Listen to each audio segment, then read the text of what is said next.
ईशा की सलवार पर लगे सफ़ेद दाग देखकर हवेली की दासी ने मकारी से मुस्कुराया। मालिकन जी, ये बालिदान रानी अपनी औकात भूल गई है। कल रात इसने छोटे मालिक का बिस्तर गर्म किया है। कल को कोई अनर्थ ही ना करते। दासी के भड़काने पर कल्याणी देवी ने ईशा पर घूंसों और लातों की बारिश कर दी। यह जाने बिना की कमज़ोरी की वजह से उस मासूम को शारीरिक पीड़ा हो गई थी। रात को वो अपनी कोठी में कराहते हुए उन सबको श्राप दे रही थी। जब गाड़ी पार्क करते रणवीर के कानों में उसकी दर्द भरी आवाज़ पड़ी। वो उस तरफ आया। ईशा को फर्श पर पड़ा देखकर उसके दिल को कुछ हुआ। वो उसे गोद में उठाकर कमरे तक लाया। तुम्हारे तो पूरे शरीर पर जख्म है, मैं औषाध लाता हूँ, तुम अपने कपड़े। वो उस वक्त बेसुध अवस्था में चारपाई पर लेटी हुई थी। पूरे शरीर में अत्यधिक पीड़ा हो रही थी। ज्वार की तीव्रता की वजह से शरीर फोड़े की भंती दुख रहा था। 2 दिन पहले ही वो इस हवेली में बालिदान रानी बनकर आई थी। उसका विवाह रणवीर के साथ हुआ था, मगर अभी तक उन दोनों ने एक दूसरे का चेहरा तक नहीं देखा था।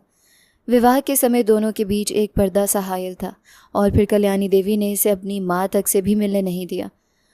वो इसे घसीटते हुए हवेली में लेकर आई और हवेली के अंदर लाकर उन्होंने ईशा को इतनी बुरी तरह से मारा था, इस कदर अत्याचार किया था कि ईशा को अपनी ज़िंदगी के साथ साथ अपने माता पिता और भाई से भी नफ़रत महसूस होने लगी थी, जिनकी वजह से वो इस कष्ट में आकर फंसी थी।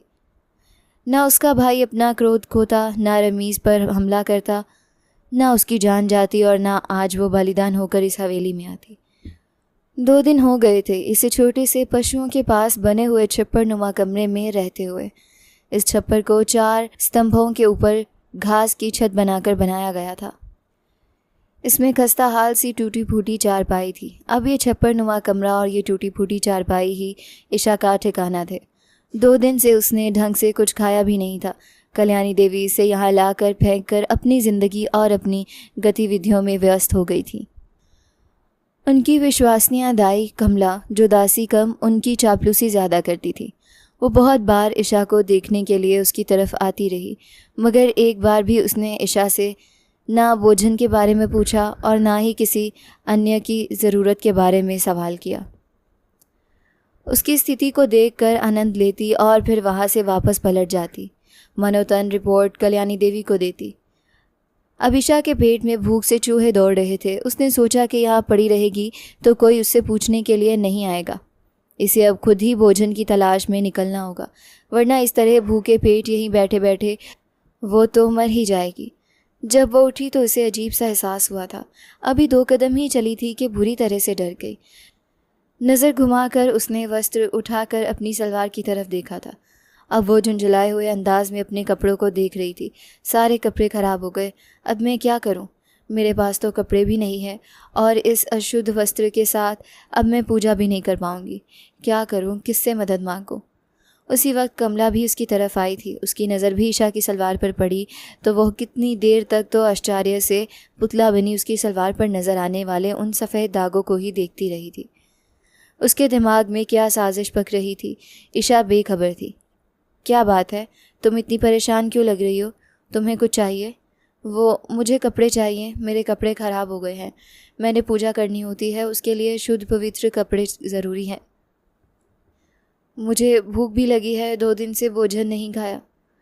जब दासी ने उसके साथ सहानुभूति से बात की तो उसने अपने सारे कष्ट दासी को बता दिए, ये सोचे बिना कि यहाँ पर उसका कोई शुभकांक्षी नहीं है। इस घर की नौकरानियाँ भी उसकी शत्रु हैं, क्योंकि वो इस घर के मालिक के हत्यारे की बहन है। भला कोई उससे यहाँ पर सहानुभूति क्यों करेगा? अरे अरे, इसमें इतना परेशान होने की क्या ज़रूरत है? तुम आओ मेरे साथ, मैं तुम्हें अपने कपड़े देती हूँ और फिर उन कपड़ों को धोकर फैला भी दूँगी।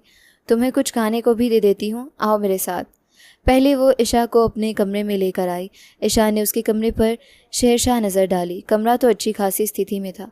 साफ़ सुथरा कमरा जिसमें सिंगार और फर्नीचर तो बिल्कुल साधारण सा था, मगर चादर, तकिया और पर्दे धुले धुलाए थे, जिससे इसे दासी की महात्वा का अंदाज़ा हो गया। वो कल्याणी देवी की प्रिया थी, उनकी विश्वसनीय थी, इसलिए वो उसका हर तरह से ध्यान रखती थी। कमला ने अपने कपड़े इसे दिए तो वो स्नान करने के लिए स्नानघर में चली गई। वापस आई तो कमला फ़ौरन से स्नानघर में चली गई। उसका इतना अचानक से अंदर जाना ईशा को चकित कर गया। कपड़े उसने एक थैली में डाल दिए थे। बाहर आई तो अब उसका अंदाज़ बदल गया था।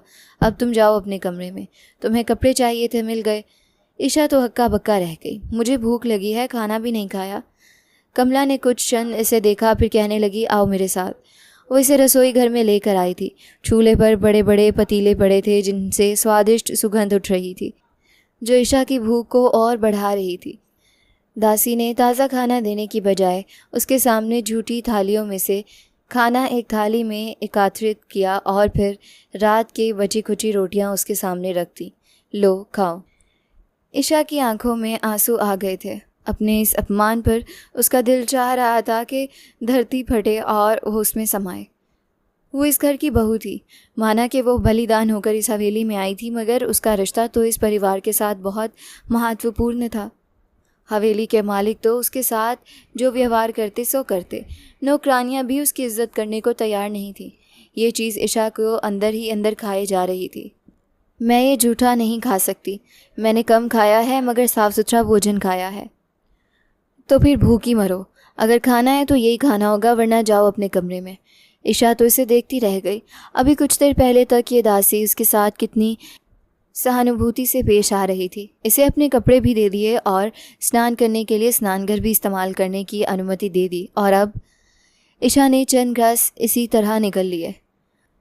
भूख इतनी तीव्र थी कि वो सारी जिल्लत को भूलकर उस जूठे बर्तनों के बचे खिंचे भोजन के लिए भी तैयार हो गई थी। दूसरी तरफ कमला, वो सलवार लेकर कल्याणी देवी के पास आई। सलवार खोलकर उसने सामने रख दी। कल्याणी देवी ने आश्चर्य भरी नज़रों से देखा। क्या है ये उस कन्या का कारनामा है। आपने कहा कि इस छप्परनुमा कमरे में रहेगी तो रणवीर साहब की इस पर नज़र नहीं पड़ेगी, क्योंकि वो तो पशुओं के बाड़े की तरफ जाते भी नहीं है, मगर इस कन्या ने तो घबराहट मचा दी है। देखिए, हमारे रणवीर साहब ने इससे समीपता प्राप्त की है, तभी तो ये सफ़ेद दाग इस सलवार पर नज़र आ रहे हैं। मालिकिन जी, अगर कल को इस लड़की ने कोई अनर्थ कर दिया तो? मालिक दिल के कितने अच्छे हैं, वो इसके सारे चाल कपट के सामने बुरी तरह घायल हो जाएंगे। इसलिए मैं कहती हूँ कि अभी पहले ही कदम पर इस लड़की की लगाम कस लें, वरना ये लड़की हाथ से निकल जाएगी और छोटे मालिक को भी लेकर उठ जाएगी। कल्याणी देवी क्रोध से अपनी जगह से उठकर खड़ी हो गई। उनका चेहरा इस वक्त उनके अंदर की स्थिति की विवरणा कर रहा था। आंखें थीं कि उनसे रक्त रिसने के लिए तैयार था। इस लड़की की इतनी सामर्थ्य कि वो मेरे बेटे पर डोरे डाले, और यह रणवीर, मुझे उससे ये आशा नहीं थी कि वो इस लड़की के पास जाएगा। आज मैं इसे नहीं छोड़ूंगी। मालिकिन जी, छोटा मुँह बड़ी बात, आपको छोटे मालिक से इस बारे में बात करने की ज़रूरत नहीं है।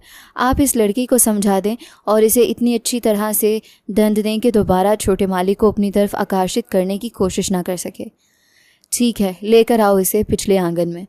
आज इसका दिमाग मैं अच्छे से ठीक करती हूँ। लगता है पहली मार अभी ये भूल गई है। ईशा रसोई घर से बाहर निकली तो कमला इसे अपनी तरफ आती दिखाई दी। उसके चेहरे के भाव बिल्कुल सख्त थे।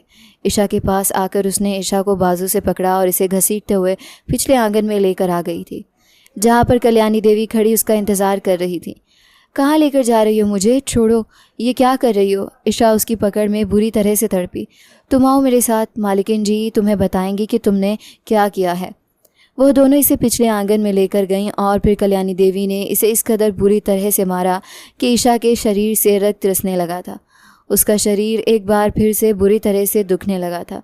कल्याणी देवी ने यहाँ पर ही बस नहीं किया, बल्कि पास पड़ा हुआ डंडा भी उठा लिया और उसके पेट पर डंडे से प्रहार करने लगी।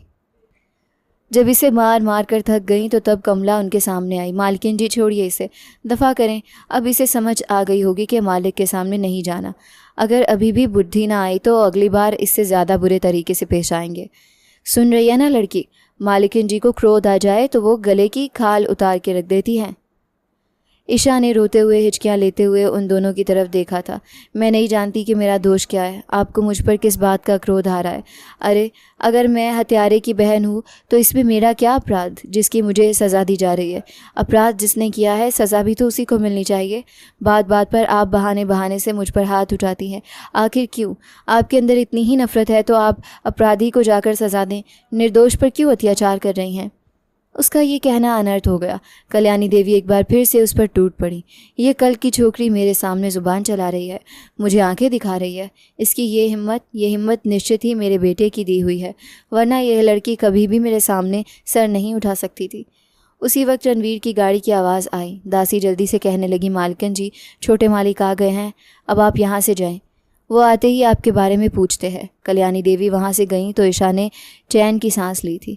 दासी इसे बाजू से पकड़कर खींचते हुए इसे छप्परनुमा कमरे में लाकर पटक दिया। अब दोबारा कभी मालिक के आसपास भी नज़र ना आना, वरना इससे ज़्यादा बुरा हाल हो जाएगा। वो उसी खस्ता हाल इस चारपाई पर गिर गई। रो रो कर उसका बुरा हाल हो गया था। ज़ख्मों से तो रक्त रस रहा था और उसके पास कोई औषध नहीं थी जो अपने ज़ख्मों पर लगाती। कपड़े भी ख़राब हो गए थे और जगह जगह से फट गए थे। वो एक साधारण घराने की थी, मगर इसके बावजूद भी वो कभी भी ऐसे बुरे हाल में नहीं रही थी। कपड़े भी माँ उसके लिए किसी न किसी तरह नए से नया बनवा लिया करती थी। कभी किसी चीज़ की कमी का एहसास नहीं हुआ था। भोजन भी उसे अच्छा ही खिलाया जाता। और यहाँ कितनी सुंदर रंग रूप की थी वो, गांव में सबसे सुंदर कन्या थी। सखियाँ इसे देख कर छेड़ती हैं, अरे तुम्हें ब्याहने तो कोई राजकुमार आएगा, किसी बड़ी हवेली में तुम बहू बनकर जाओगी। तुम्हारी ये सुंदरता देखना तुम्हें अपने पति की रानी बना देगा। वो इस बड़ी हवेली में बहू बनकर आई थी। उससे विवाह करने के लिए भी एक राजकुमार ही आया था, मगर अब आगे की ज़िंदगी असहनिक हो गई थी। उसका मन चाहता था कि वो किसी निर्धन मनुष्य की पत्नी बनती, चाहे रूखी सूखी खाती, मगर आदर और प्रेम तो मिलता। ये सब तो मेरे अपने भाई और माता पिता की वजह से हुआ है। ना वो स्वार्थ करते और ना मैं इस अत्याचार के घर में आती। रणवीर घर में आते ही हस्बे मामूल अपनी माँ के कमरे में आया था।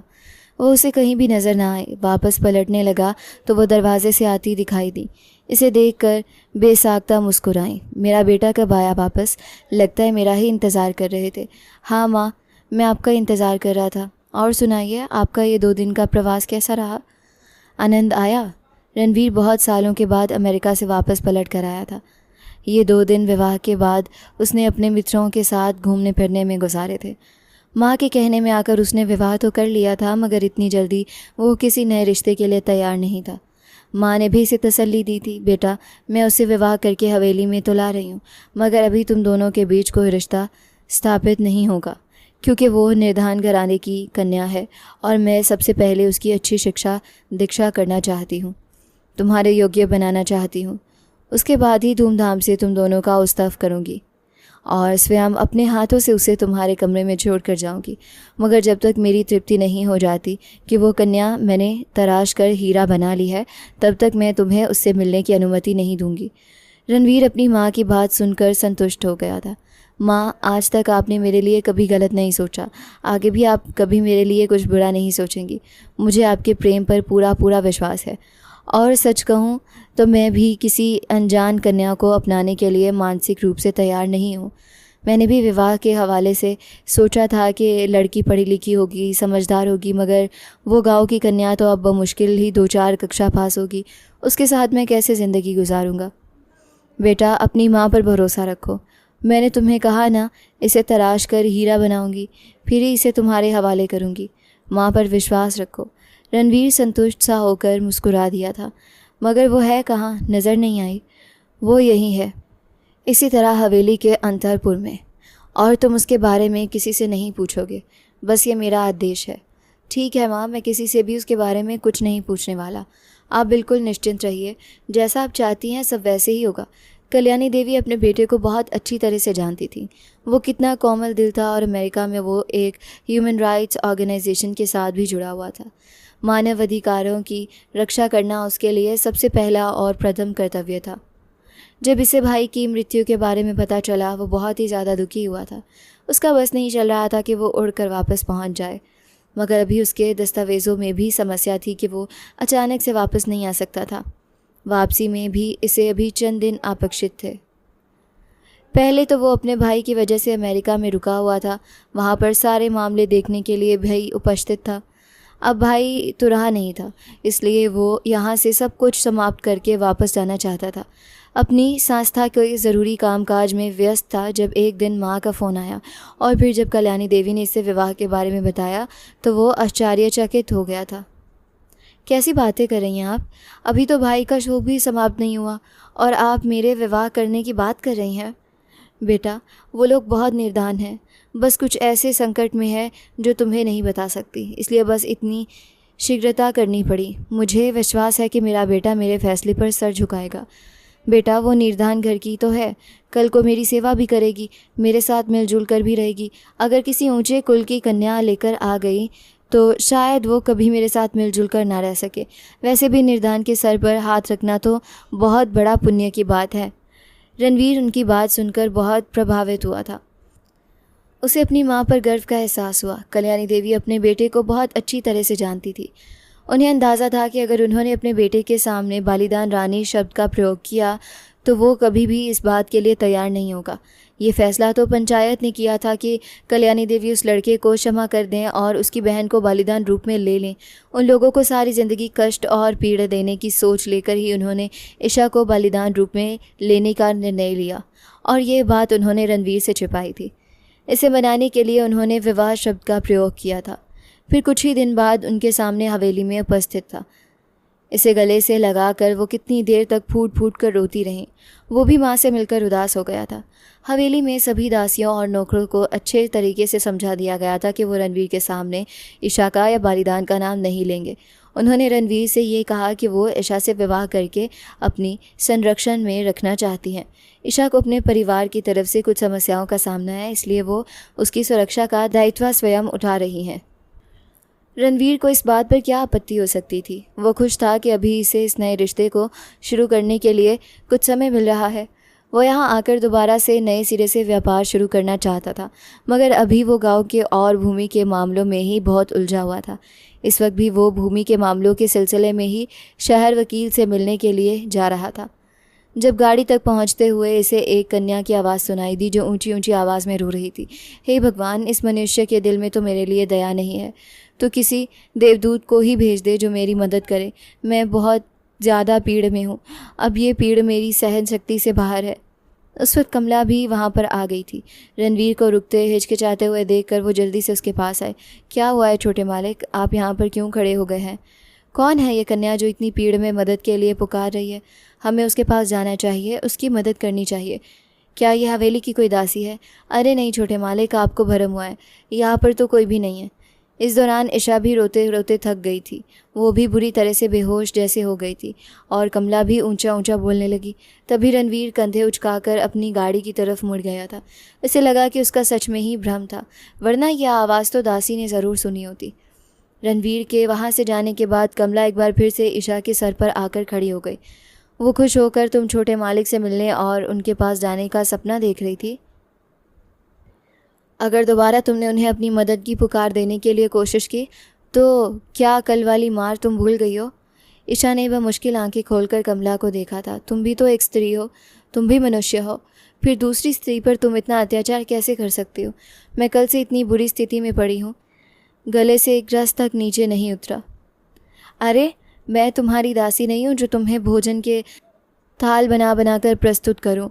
खाना है तो आ जाओ रसोई में, रात का बचा खुचा भोजन ले लो, और हाँ, अब ये राजकुमारी की तरह बिस्तर तोड़ना बंद करो। जब रणवीर साहब घर से बाहर होंगे तो तब तुमने हवेली के काम करने हैं, बर्तन भी धोने हैं और बाकी सारे काम भी करने हैं। खाना मैं खुद ही बनाऊंगी, तुम्हें खाने को हाथ लगाने की अनुमति नहीं है। ईशा बमुश्किल अपनी टांगों पर उठकर खड़ी होने में सफल हुई थी। कितनी बार वो गिरते गिरते बची। आखिरकार वो रसोई घर पहुंच गई थी और फिर झूठे बर्तनों में से कमला ने इसे खाना निकाल कर दिया। सूखी रोटी के टुकड़े गले से नीचे उतारना बहुत कठिन था। उसने पानी में और सूखी रोटी के टुकड़ों को भिगो भिगो कर खाना शुरू कर दिया था। इस व्यवस्था पर वो जितना रोती, जितना दुख मनाती कम था। कमला ने उस पर बिल्कुल भी दया नहीं की। ज़बरदस्ती उसे बर्तन सारे धुलवाए थे। मरे मरे हाथों से उसने सारे काम किए और फिर से अपनी चारपाई पर जाकर गिर गई थी। आंखों के सामने अंधेरा छा गया था। अब वो रणवीर के बारे में सोचने पर मजबूर हो गई थी। अभी तक इसे रणवीर का ख्याल नहीं आया था। जिसके साथ मेरा विवाह हुआ है वो कौन है, कहाँ है, और ये कल्याणी देवी और कमला इस मनुष्य से इतना क्यों डरते हैं? ये बार बार मुझे ये निर्देश क्यों देती है कि मैं रणवीर के सामने ना आऊँ? रणवीर भी वही तो नहीं जिसके बारे में गांव के सभी लोग कहते हैं कि वो गांव वालों के लिए मसीहा है, हर किसी के कठिन समय में काम आता है। मुझे लगता है ये वही मनुष्य है, तभी तो ये दोनों उससे इतना डरते हैं। अगर मैं इसे अपनी स्थिति के बारे में बता दूं तो निश्चिंत ही वो मेरी मदद करेगा, कम से कम इस यातना से तो वो मुझे निकाल ही देगा। अब ईशा इस प्रयास में थी कि उसका रणवीर के साथ सामना हो, वो किसी तरह उसे सहानुभूति ले सके, इसे बता सके कि वो तो बड़ा मानवता का रक्षक बना फिरता है और वो जो उसके विवाह में है, उसके घर में आई है, वो उसके अस्तित्व से इतना अनजान क्यों है। उसके होने ना होने से रणवीर को कोई फर्क क्यों नहीं पड़ता। क्या कल को वो भगवान के सामने उत्तरदायी नहीं होगा। दिन ब दिन ईशा की स्थिति खराब होती जा रही थी, उसके जख्मों में पीप पड़ती जा रही थी। उसके लिए चलना फिरना, उठना बैठना, सोना जागना भी दुर्लभ था, मगर इसके बावजूद भी कोई उस पर दया करने को तैयार नहीं था। घर के सारे काम भी रणवीर की अनुपस्थिति में उससे करवाए जाते थे। उस दिन रणवीर गाड़ी लेकर बाहर निकला तो कमला इसे लेकर रसोई में आ गई थी। रास्ते में ही रणवीर को याद आया कि महत्वपूर्ण दस्तावेज तो वो अपने कमरे में ही छोड़ आया है। गाड़ी उसने घर के दरवाजे से बाहर रोकी थी। भारी कदमों से चलता हुआ वो घर में प्रवेश हुआ था। ईशा बर्तन धोने के बाद अब सफाई करने के लिए बाहर जा रही थी। चलते चलते इसे ज़ोर का चक्कर आया था। वो चकराते हुए ज़मीन पर गिरने लगी थी कि किसी ने इसे आकर थाम लिया। बेसाख्ता वो उसकी बाहों में झूल कर रह गई। वो उसके चेहरे से ऊपर अन्यासा ही झुका, फिर शीघ्र ही संभल गया। कौन हो तुम? आंखें बंद होने से पहले ईशा ने रणवीर को अपने ऊपर झुका देखा था। इसे अंदाज़ा हो गया था कि इतने दिनों से वो जिस मनुष्य से मिलने के प्रयास में थी, आज कुदरत ने उसे उस मनुष्य से मिला दिया था। मैं ईशा हूँ, आपकी पत्नी ईशा, रणवीर ने ज़ेरी लब दोहराया था। बेसाख्तगी से वो ईशा के चेहरे की तरफ देख रहा था। बिला शक वो लड़की बहुत सुंदर थी। उसके चेहरे के नक्श भी तीखे और हसीन थे। चेहरा बेदाग था, मगर इस वक्त उसका रंग बिल्कुल पीला पड़ा हुआ था। वो बहुत कमज़ोर लग रही थी। उसके लंबे बाल उलझे हुए थे। एक ही क्षण में रणवीर ने उसकी सारी स्थिति को जैसे जांच लिया था। उसके चेहरे पर सख्ती आ गई थी, चेहरे की रगें तन गई थी।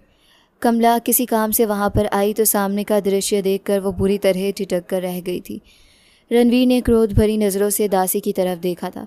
मुझे बताओ, कौन है ये लड़की और इसकी स्थिति ऐसी क्यों हुई है?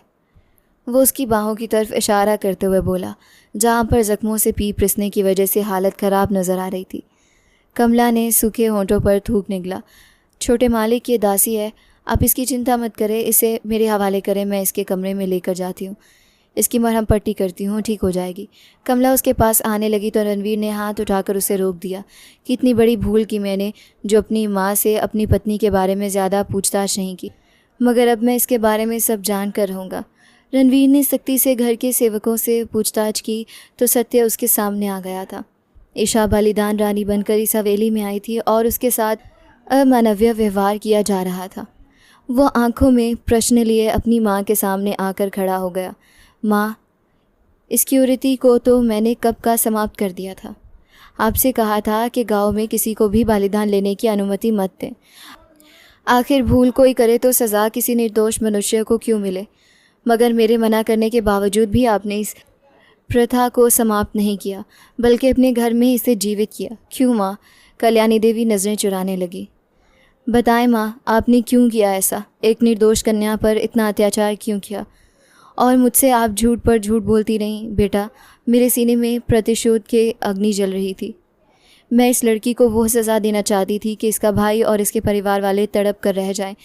तुमसे मैंने झूठ बोला था कि मैं उन लोगों को क्षमा कर दिया है। मैं उन लोगों को क्षमा नहीं कर सकती। जब तक उनकी बेटी इस घर में है, मैं इसे अपने प्रतिशोध का निशाना बनाती रहूँगी। इस तरह से मेरे जलते सीने पर ठंडक पड़ेगी। रणवीर अफसोस से उन्हें देखता रह गया। माँ, इस वक्त आपसे कुछ भी कहना व्यर्थ है। मुझे ईशा को देखना होगा, उसकी स्थिति बहुत ख़राब है। उसकी मरहम पट्टी करता हूँ, भगवान करे कि उसके ज़ख्म ठीक हो जाएं। मुझे लगता है कि उसके ज़ख्म गहराई तक जाकर ख़राब हो गए हैं। कमरे का दरवाज़ा बंद करके वो ईशा के पास आया।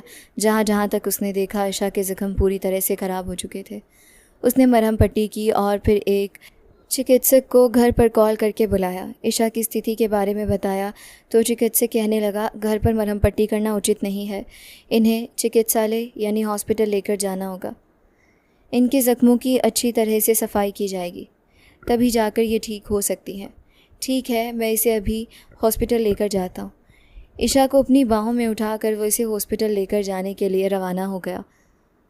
उसकी हवेली से निकलते ही पूरी हवेली में कोहराम मच गया। कल्याणी देवी ईशा को कोसने, श्राप और गालियाँ देने लगी थी। कैसे इस लड़की ने मेरे बेटे पर काबू पा लिया है। मेरे रणवीर को तो इसके अलावा कुछ नज़र ही नहीं आ रहा। और ये कौन सा ऐसा अनार्थ काम है जो हमने इस लड़की के साथ कर दिया। हवेली में आए बालिदान रानियों के साथ यही सब कुछ किया जाता है। मगर मेरा बेटा ज़रूरत से ज़्यादा ही दयालु है। भला बालिदान की इन लड़कियों को भी कोई यूं सर पर चढ़ाता है। उनका क्रोध किसी तरह कम होने में नहीं आ रहा था। कमला पास खड़ी उनके क्रोध पर पानी के छींटे डालने की बजाय जलते पर तेल का काम कर रही थी। ऐसे ऐसे लुक़मे दे रही थी कि उनका गुस्से के मारे बुरा हाल हो रहा था।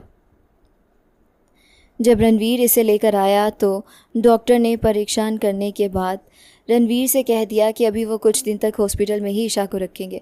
अच्छे से ज़ख्मों की सफाई की जाएगी और रोज़ाना की मरहम पट्टी की जाएगी।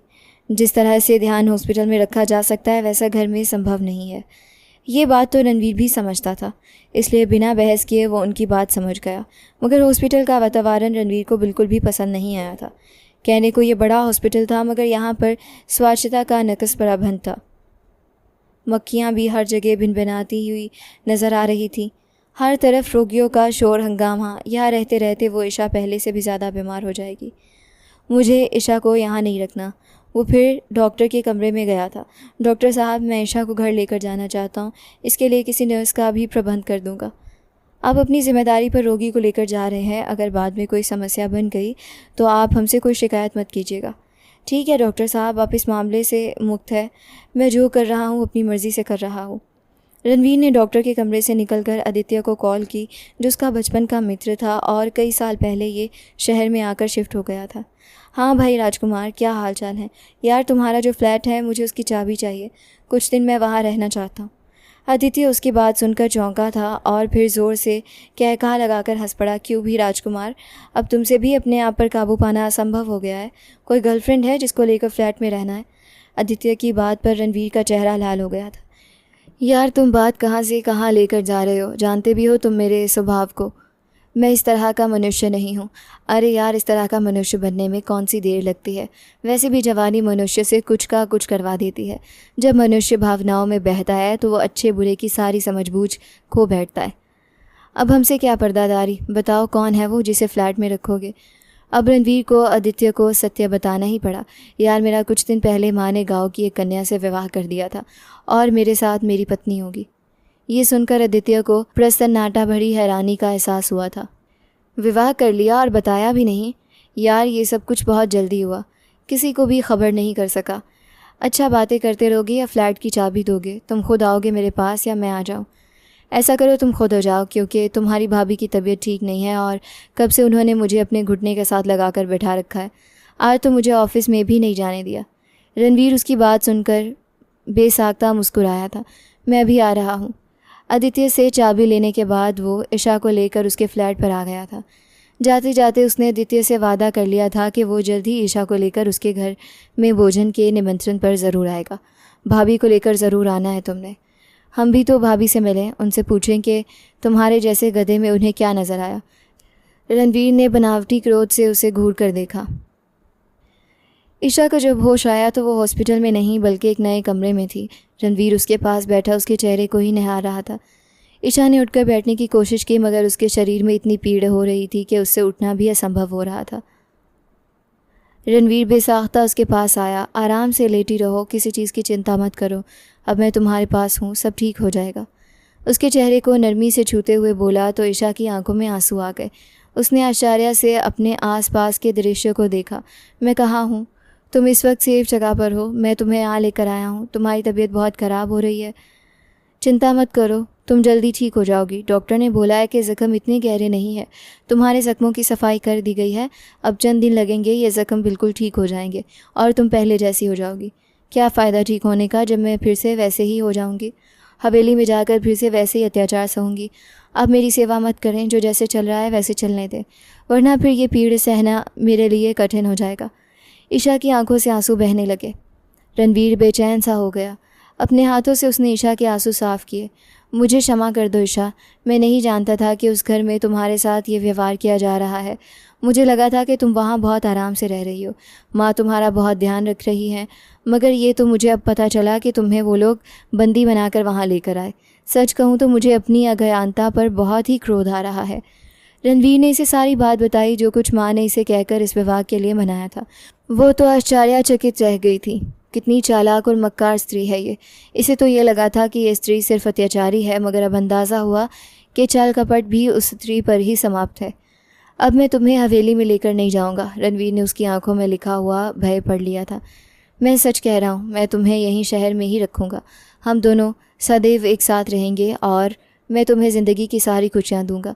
जो दुख तुमने देखे हैं उन दुखों का सारा निवारण कर दूंगा। फ्लैट में लाने के बाद उसने ईशा का बहुत अच्छे से ध्यान रखा था। भोजन वो बाहर से लेकर आया था और ईशा के साथ उसने देर तक बातें की थीं।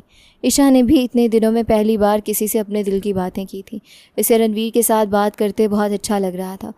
ये उन दोनों के बीच मुख्यतः रिश्ते की आकर्षण था कि दोनों एक दूसरे की तरफ खिंचते चले गए थे।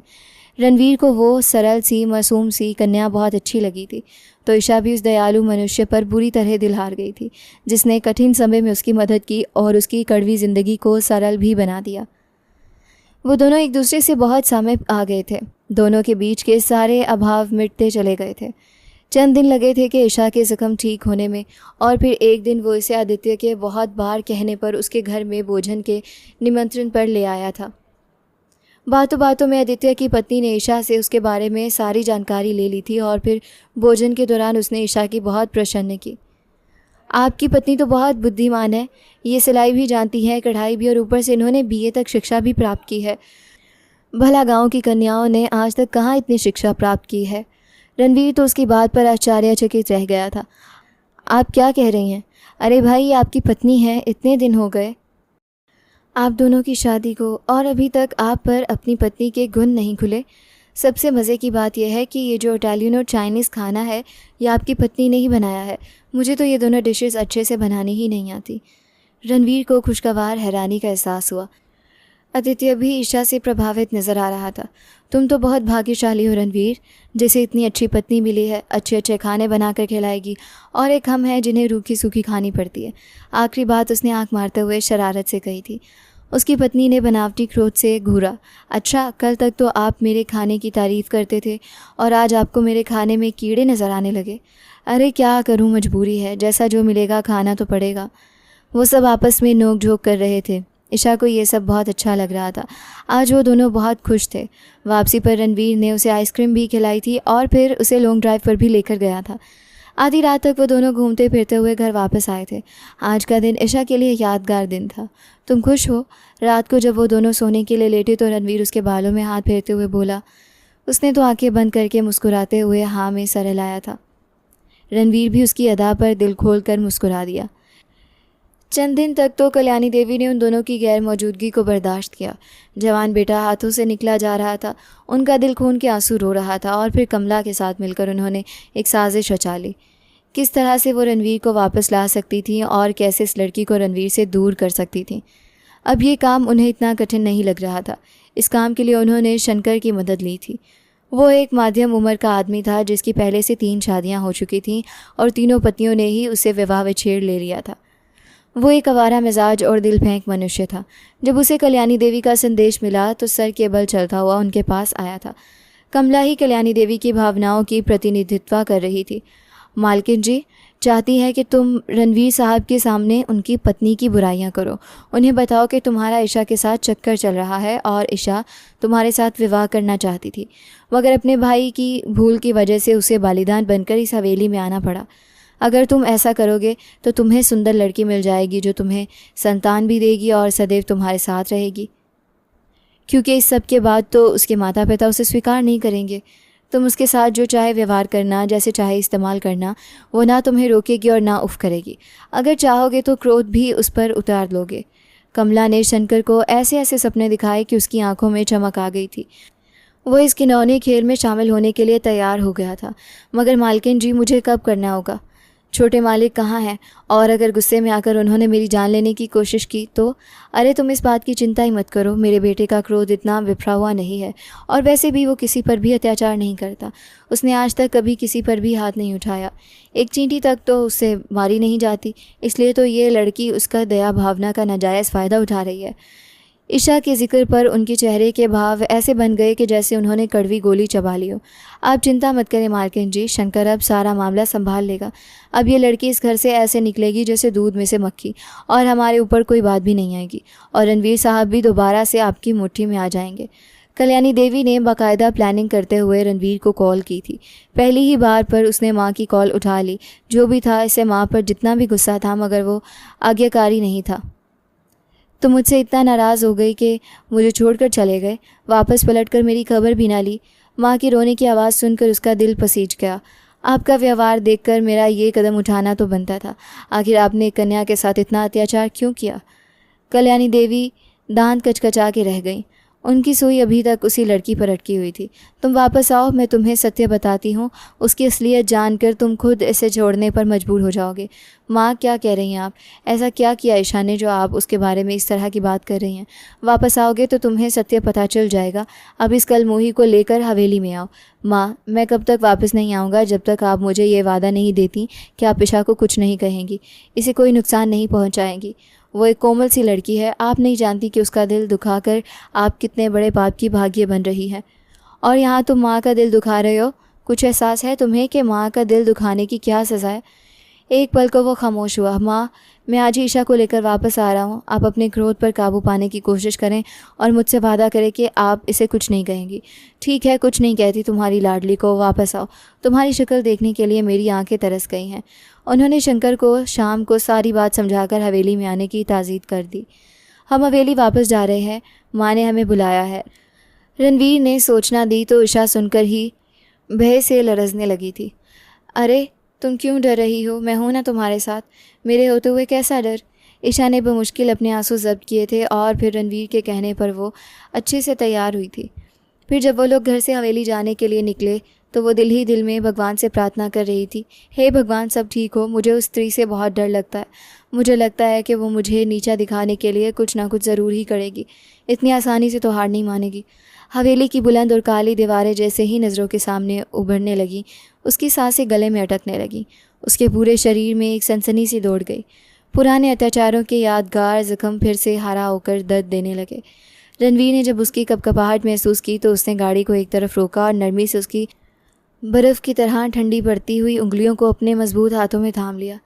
उसने ईशा की भयभीत आंखों में झांकते हुए अत्यंत स्नेही लहजे में कहा, ईशा, मेरी तरफ देखो, भय की ज़रूरत नहीं है।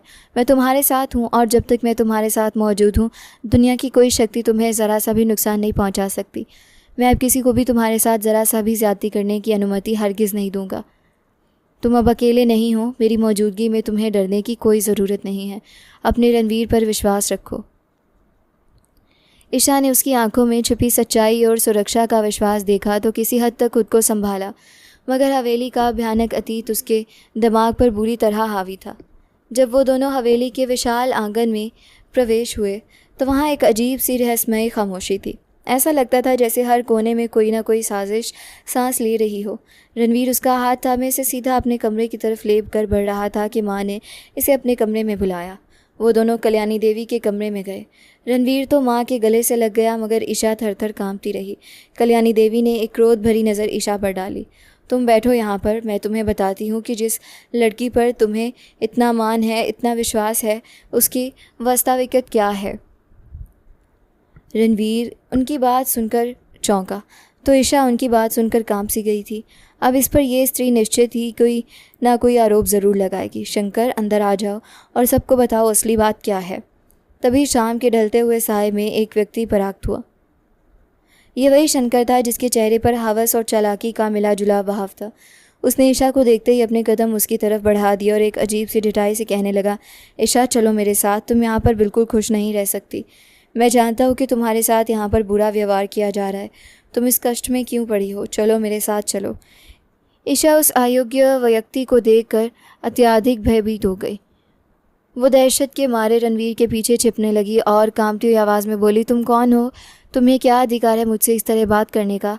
शंकर ने एक छल कपट से भरपूर मुस्कान अपने चेहरे पर सजाई और कहा, तुम भूल गई कि मैं कौन हूँ? कितनी जल्दी बदल गई तुम। मेरे साथ तुमने ज़िंदगी गुजारने के और विवाह के इतने सारे वादे किए थे और अब तुम ऐसा नाटक कर रही हो जैसे मुझे पहचानती भी नहीं हो। तुम भूल गई वो बातें जो तुम मुझसे करती थी। ये लोग तुम्हारे साथ कितना बुरा व्यवहार करते हैं, ये सब मैं कितने अच्छे से जान चुका हूँ। इसलिए मैं तुम्हें यहाँ से लेने आया हूँ। तुम चलो मेरे साथ। ईशा का सर चकराने लगा। उसकी आंखों के सामने अंधेरा छाने लगा। उसने तो कभी इस व्यक्ति को देखा भी नहीं था। उसने रणवीर का बाजू सख्ती से थामकर चीखते हुए कहा, रणवीर ये झूठ बोल रहा है, मैं इसे नहीं जानती, मैंने इसे कभी नहीं देखा। भगवान के लिए मेरी बात का विश्वास करें। रणवीर का खून खोल उठा। उसकी आंखों में भयानक क्रोध उतर आया। उसने झपट कर शंकर का गिरबान पकड़ लिया और इसे पीछे की तरफ धकेलते हुए गरजती आवाज़ में कहा, तुम होते कौन हो ये बात कहने वाले? तुम्हारी ये हिम्मत कैसे हुई कि तुम मेरी पत्नी के बारे में इस तरह की व्यर्थ बात करो? ये मेरी पत्नी है और तुम्हारी ज़ुबान से निकला एक एक शब्द तुम्हें मृत्यु के समीप लेकर जा सकता है। शंकर ने पीछे हटते हुए अपनी अदाकारी को जारी रखा और बड़ी ढिठाई से रणवीर की आंखों में देखते हुए कहा, साहब जी, आपको अंदाज़ा नहीं है इस लड़की का। इसने मेरे साथ मिलकर ज़िंदगी गुजारने के वादे किए थे और फिर अचानक आपके साथ विवाह कर लिया। ये तो आपसे विवाह के बाद भी मुझसे छुप छुप कर मिलती रही है। ये बिल्कुल मासूम नहीं है जैसा आप देख रहे हैं। ये तो आपको धोखा दे रही है। रणवीर का हाथ फिजा में उठा और उसने एक ज़ोरदार तमाचा शंकर के चेहरे पर दे मारा। शंकर लड़खड़ा कर ज़मीन पर गिर गया, मगर कल्याणी देवी, जो पहले से वहीं करीब खड़ी इस पूरे ड्रामे का इंतज़ार कर रही थी, फ़ौरन सामने आ गए। रणवीर को रोकते हुए बोली, रणवीर रुक जाओ, अपने हाथ रोक लो। तुम किसकी खातिर इस आदमी पर हाथ उठा रहे हो? ये लड़की तो शुरू से ही ऐसी है। हवेली में आते ही ये सेवकों पर भी डोरे डाल रही थी। मैं इसकी इस आवारा पवित्रता से पहले से वाकिफ़ थी, इसलिए तो मैंने इसको शुरू में ही सख्त लगाम डाल कर रखा था, ताकि हवेली के सेवकों को ख़राब ना कर सके, उनके साथ अपने संबंध ना बना सके। और तुम इस मक्कार लड़की के पीछे अंधे हो रहे हो। कल्याणी देवी की आवाज़ में एक जादुई जहर था जिसने रणवीर के दिमाग को लम्हे भर के लिए दवंद में डाल दिया। रणवीर ने एक अतीव घबराहट और क्रोध के आलम में ईशा की तरफ देखा। उसके दिल में एकदम से शंका के नाग फड़फड़ाने लगे। उसे लगा कि शायद उसकी माँ सच कह रही है, क्योंकि एक माँ भला अपने बेटे से इतना बड़ा झूठ क्यों बोलेगी। रणवीर का चेहरा लाल हो गया। उसका क्रोध अब ईशा की तरफ मुड़ चुका था। वो सख्त लहजे में बोला, माँ ठीक कह रही हैं क्या? क्या तुम वास्तव में ऐसी हो? ईशा अपने बिखरते हुए अस्तित्व के साथ ज़मीन पर बैठ गई। उसकी आंखों से आंसुओं का सैलाब जारी था। वो तड़पते हुए बोली, रणवीर, भगवान का भय करें, मैं निर्दोष हूँ। मैं इस आदमी को जानती तक नहीं।